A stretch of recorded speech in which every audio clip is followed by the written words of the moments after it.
আসসালামু আলাইকুম। আজকে আবারও আপনাদের মাঝে হাজির হয়ে গেলাম বাংলাদেশি জনপ্রিয় মিষ্টি হাড়িভাঙা মিষ্টির রেসিপি নিয়ে। আমার জানা মতে এই মিষ্টিটা সবারই ভালো লাগে। কথা না বাড়িয়ে রেসিপির দিকে চলে যাই। প্রথমেই 2 লিটার দুধ বসিয়ে ভালো করে নেড়েচেড়ে একটা বলক উঠিয়ে দিতে হবে। বলক উঠে গেলেই কিন্তু সাথে সাথে চুলাটা বন্ধ করে দিয়ে একটু বাষ্পটা দূর করে এখানে 1/4 কাপ পানির সাথে 1/4 কাপ ভিনেগার মিশিয়ে ছানাটাকে কেটে নিতে হবে। সাথে সাথেই ছানাটাকে ছেঁকে ঠান্ডা পানি দিয়ে ধুয়ে নেবেন, না হয় কিন্তু ছানা শক্ত হয়ে যাবে। শিরা তৈরি করে নিব। 2 কাপ চিনির সাথে 4 কাপ পানি দিয়ে দিব। একটু নেড়ে চেড়েই এলাচ দিয়ে দিব 4 থেকে 5টা। তারপর ঢাকনা দিয়ে ঢেকে আমরা অপেক্ষা করব বলক ওঠার জন্য। ওইদিকে কিন্তু ছানা থেকে পানিটাও সরে গেছে। এখন 1 টেবিল চামচ চিনি দিয়ে এটাকে ভালো করে ম্যাশ করে নিতে হবে। তারপর ছোট্ট একটা বল বানিয়ে দেখবেন ক্র্যাক পড়ে কিনা। যদি ক্র্যাক পড়ে আবারও ভালো করে কিছুক্ষণ মথে নেবেন। এই যে দেখুন আমারটা পারফেক্ট হয়েছে। এখানে আমি 10টা বল বানিয়ে নিলাম। আমি মিষ্টিগুলা একটু বড় সাইজ রাখবো, আপনারা ছোট করলে আরও ছোট করে নেবেন। এই যে দেখুন স্মুথ করে বলগুলা সবগুলো বানিয়ে নিতে হবে। এই যে এখন সরাসরি চুলায় চলে যাব। একটা কথা খেয়াল রাখবেন, যখনই মিষ্টি ছাড়বেন চুলার আঁচটা কিন্তু কমিয়ে দিবেন, কারণ টকবকে ফুটন্ত শিরার মধ্যে মিষ্টি ছাড়লে কিন্তু ফেটে যাওয়ার সম্ভাবনা একটু বেশি থাকে।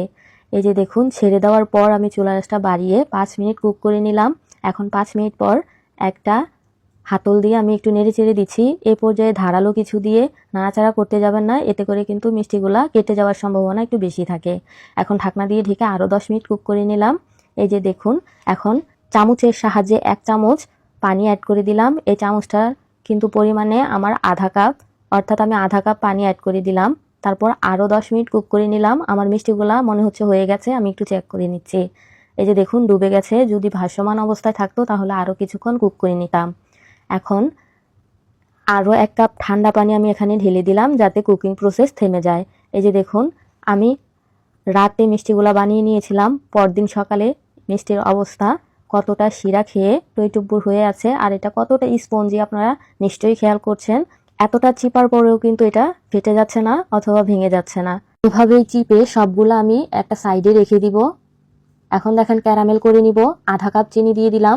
প্রথম দেওয়ার পর নাড়াচাড়া করবেন না, যখন গলা শুরু করে দিবে তখন গিয়ে নাড়বেন।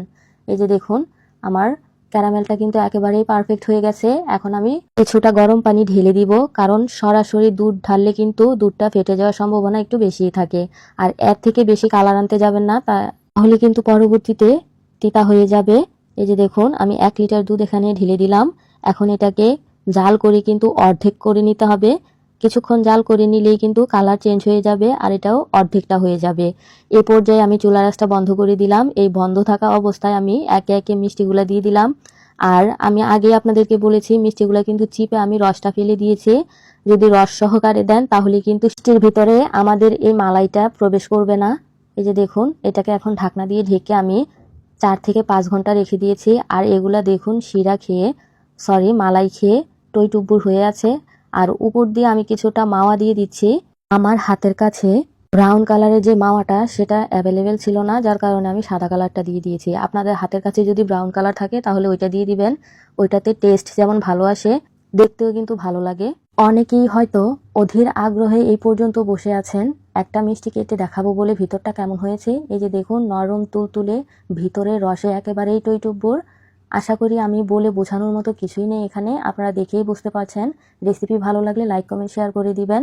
আমার চ্যানেল নতুন হয়ে থাকলে চ্যানেলটা সাবস্ক্রাইব করে পাশেই থাকবেন। আজ এই পর্যন্তই বিদায় নিচ্ছি। আল্লাহ হাফিজ।